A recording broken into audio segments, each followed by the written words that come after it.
Okay, here's the deal. I don't know why, but the Cobra content just really isn't doing too well, and I think the videos are freaking awesome. I get messages from people saying the same exact thing, but if it's not getting views, it's not getting views. So maybe you guys want to see something else. My point is, I'm going to give it a proper 2-step paint correction today, a compound polish, and a ceramic coating. And then I'm going to get some really good pictures taken of it. Maybe when this car goes up against a 10 Trend Civic Si in the Fearable Stage 1.5 tune, Dan, and then I'm going to post it for sale and see what happens. Although I think my dad will be pretty bummed because he's looking forward to driving this. But this is going to be awesome this time because I actually have a leaf blower to dry off the car. Thank you very much, Joe. If you guys haven't seen my C7 Z06 review, you need to watch that. Look at this thing. Toro. So it has a bag so that I can actually suck up stuff, but I don't want to suck, I want to blow.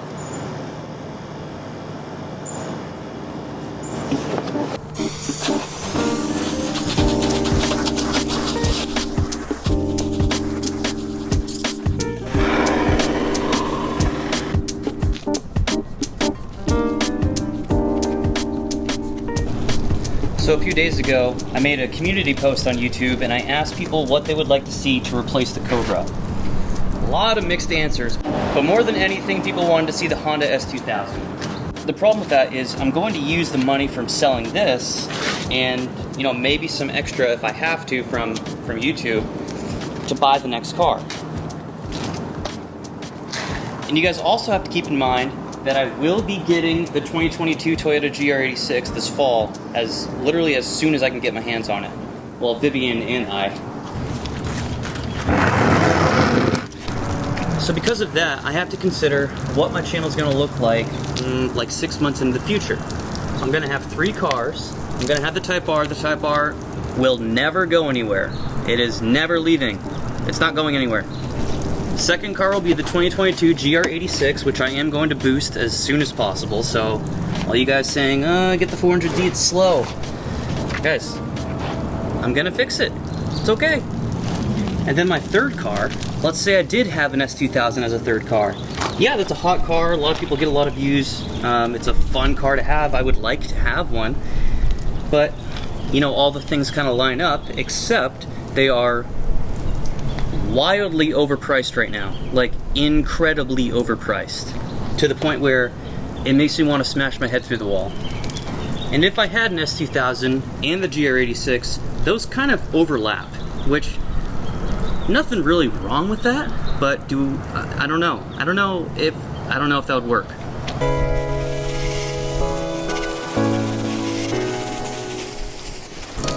I think another great option would also be a 2005 or 2006 Acura RSX Type S, and then either turbo or supercharge it.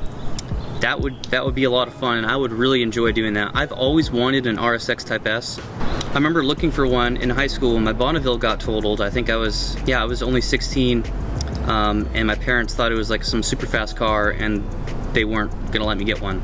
So I got a 4-speed automatic Scion TC. Thanks, Mom and Dad.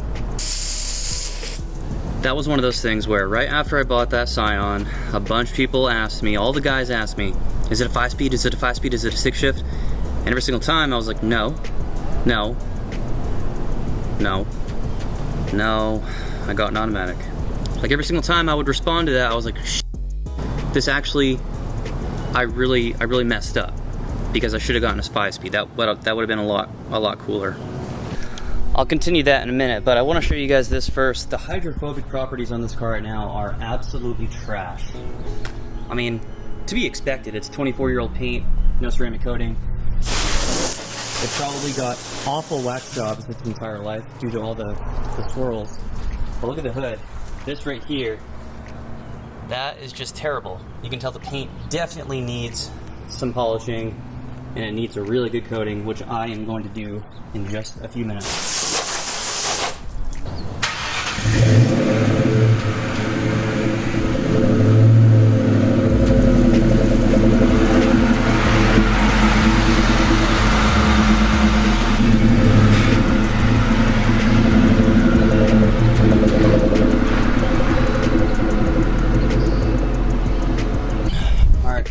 she does. I'm just gonna use the first setting.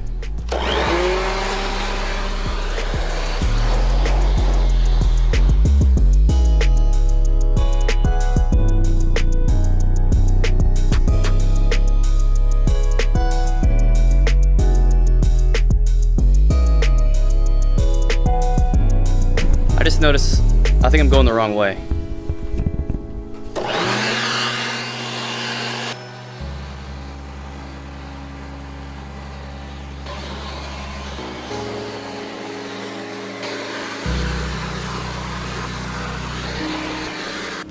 So to continue the third car conversation, I'm just not sure what the best thing would be to get.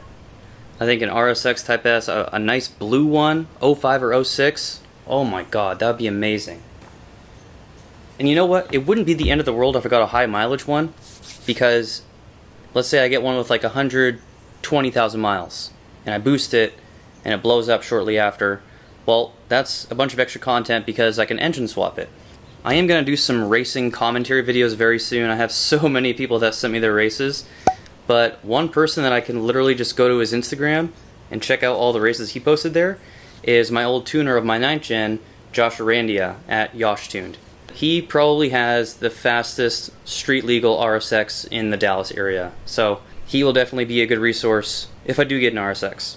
But if you guys think of anything else, or if you want to go vote, even if the certain car that you want to vote on has already been mentioned a bunch of times, here is my community post. Please go vote on that. You can comment on this video too, but go vote on that because I'm going to be doing a video going over my thoughts on everything that was commented on that post, not this one.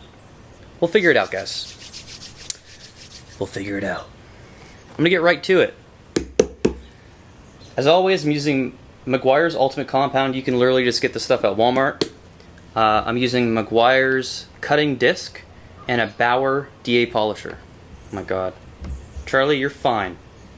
You're fine. I did wash these discs, so I'm really going to have to soak this up before I do anything, because you don't want a dry disc rubbing all over the car. Just going to use my fingers like this. Charlie, you're fine. You're fine. Okay. I'm right here. Charlie, I'm literally right here. I swear this dog has separation anxiety. I don't know what it is. And I'm not even her favorite. Vivian's her favorite. Where's Vivian? Where's Vivian? Oh, she gets pissed when I do that. Where's Mommy? Where is she? Here, stop it. Go to your bed. Lay down. Alright, let's show a pre-compound. Oh my god, yeah, that's pretty bad.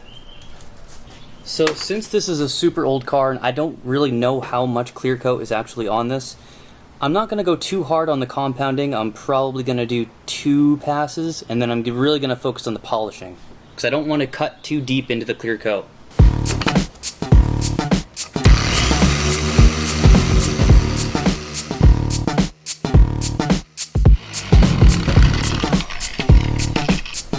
Alright, let's see if this made a difference.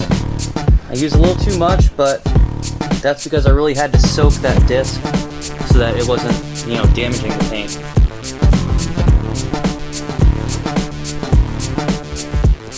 Oh wow, that does look a lot better, guys. Okay, now my flashlight's working. This is obviously where it's not compounded. Let's go up to where it is. Here's where it has been compounded. Look at that. Those are fingerprints, so I was feeling it. That looks so much better. And then we go to where it's not. Right here. Big difference. Okay, now I've done the rest of it. Now let's try to show the imperfections on the spoiler. Yeah, we're gonna take care of that right now. Oh, there we go.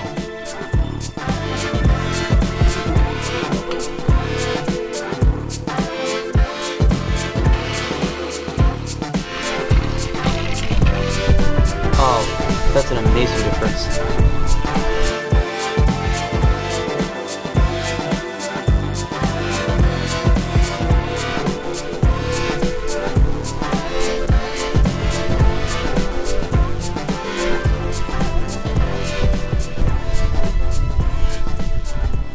probably been 45 minutes to an hour since the last time I stopped filming. But this hood was absolutely screwed. And I think the only way it could have gotten that bad is if he was using like a bath towel to dry his car. I don't understand how you let your paint get that bad. I mean, the scratches are deep, deep, deep in there. This is the one part of the car that I'm having problems with. Anyway, just trust me, right here, there are some scratches that I got most of the stuff out, but there are some deep ones in there, and I'm not gonna go ahead and cut the paint with like 15 passes to get it. I think that would be counterproductive, so those are gonna have to stay there. All right, I'm on to day 2. It's gonna get 99 degrees today, so this is why I have to do everything in the morning.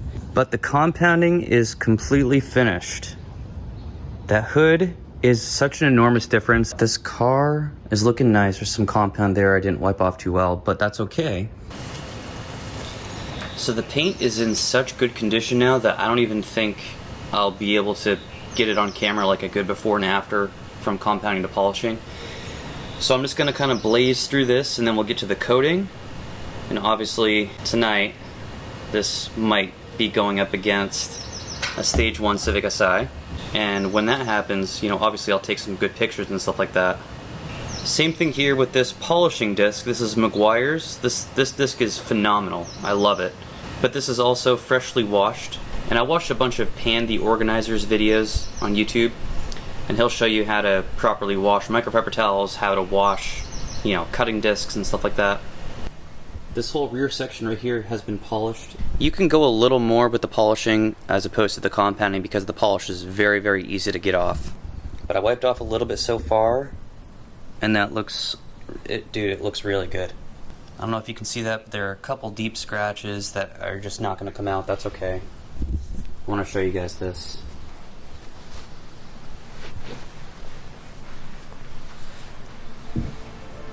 Wow. That is awesome.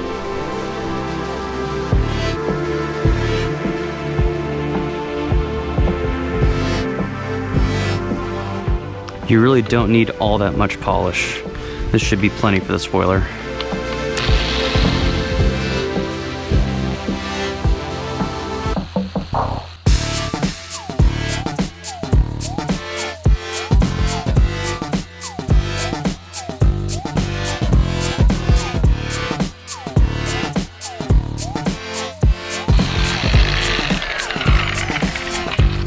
See the difference.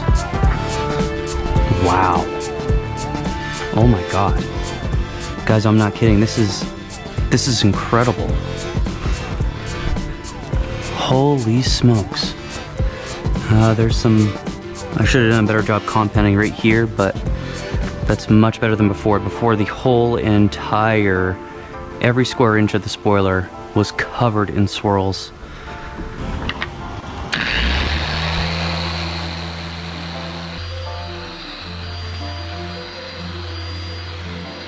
I just took a break and I was looking at cars a few minutes ago, and oh my god, I was trying to find a good deal for an S2000, but I don't even know what a good deal is anymore in this current market. It's crazy. People want 25 grand for an S2000 with over 100,000 miles all over the country. I did a 1,500 mile search because that's another car that I'd be willing to, you know, have inspected, or even maybe one of my subscribers could go check it out for me, see if it looks sketch or anything like that, and then fly out and buy it and drive it back. But god, there are a couple for like 23 or 24 grand that have, I don't know, 70, 80,000 miles, but I really don't want an AP1. I would prefer the AP2, extra torque. And from what I've seen, they are a little more ideal when you boost them. I could be wrong. I've only looked into the forums a little bit, so don't yell at me if I'm wrong about that. About 90% of the car is done. The only thing I need to do now is the front bumper. I both need to compound and then polish. That'll go very quickly. I'm just going to do it by hand because it's has a lot of awkward angles, and the machine just would really only be effective on these semi-flat spots right here. So, Charlie, will you calm down? Sit. Calm down. So actually, let me try this headlight first. I did do this on my 9th gen, and I never told you guys. I actually still have the videos, but I just never posted that video. So I have like 45 minutes of raw footage. But it did actually work to a certain extent.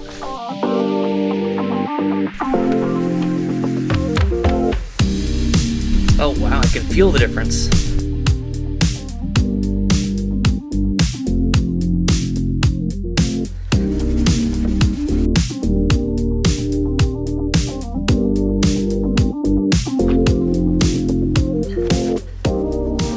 Wow, I mean, that's a pretty good difference compared to what it just looked like.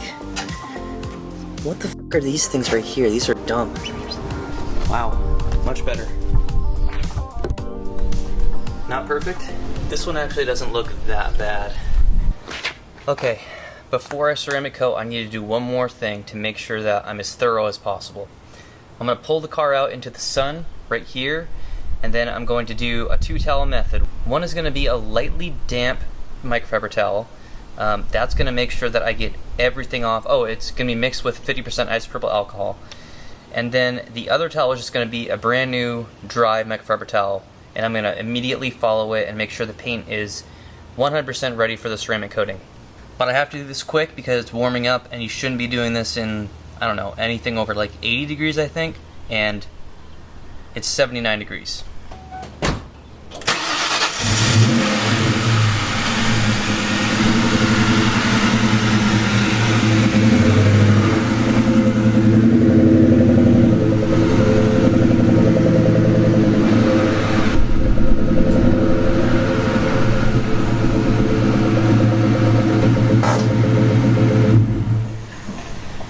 Alright, this is the first time I've had the car out in the sun since I started.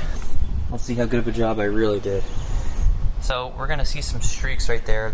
The compound and the polish, that stuff really is kind of a pain to get off in some areas, but oh my god, this is an enormous difference. The hood is really what I'm concerned about. And it is a huge difference. It's not perfect, I'm not a professional, but you know what? I'm happy with that. Oh wow. Such a deep red too. When I put the coating on it, I mean this thing is just gonna pop. And hopefully it sells like hotcakes when I do put it up for sale. There's some guy out there that'll buy this. Yeah. God, that hood really had a freaking swirl job in it, man. I don't know what in the previous owner did. But I mean, I went pretty hard on this right here. I don't know, man. And of course, I just pointed out all the imperfections. The car overall, in person, looks way better. I'm gonna wipe this down in the sun, make sure I get everything, because everything will show in the sun, and then we can ceramic coat. I still have 2/3 of the ceramic coating left that Eddie and I used on the Type R, and I'm actually going to use the leftover applicator pad and the cloth that came with the C-Quartz UK ceramic coating that I used on my Tension SI. Let's do this. Small sections at a time.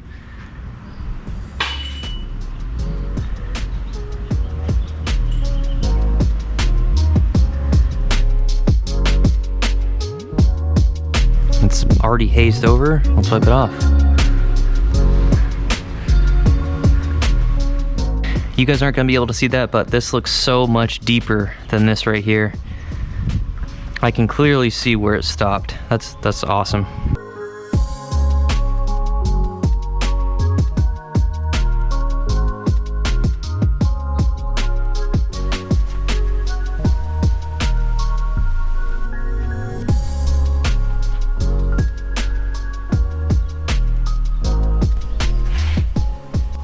So I'll explain something to you guys so you understand where I'm coming from.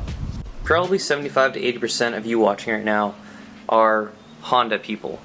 That means you go on YouTube and Google and Facebook and everything like that. They're all connected. They all know what you search on every platform.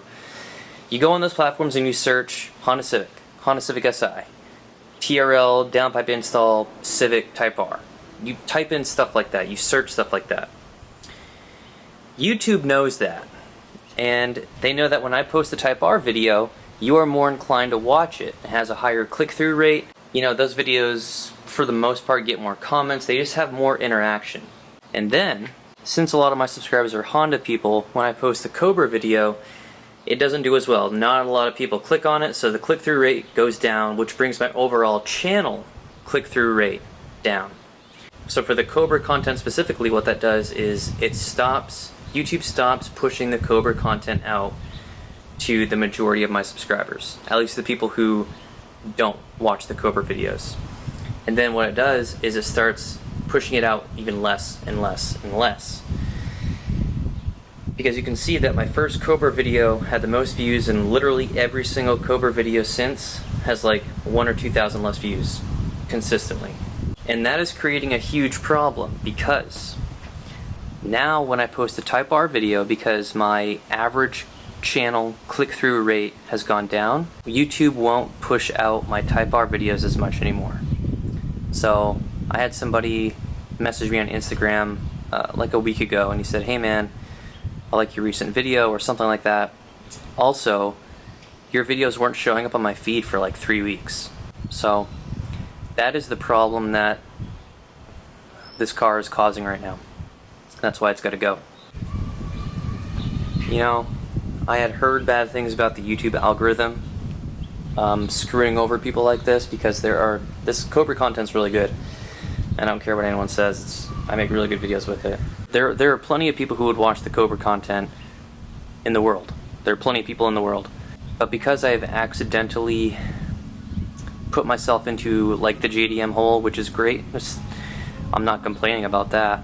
I'm kind of stuck there, which is fine. I learned the hard way. I don't know.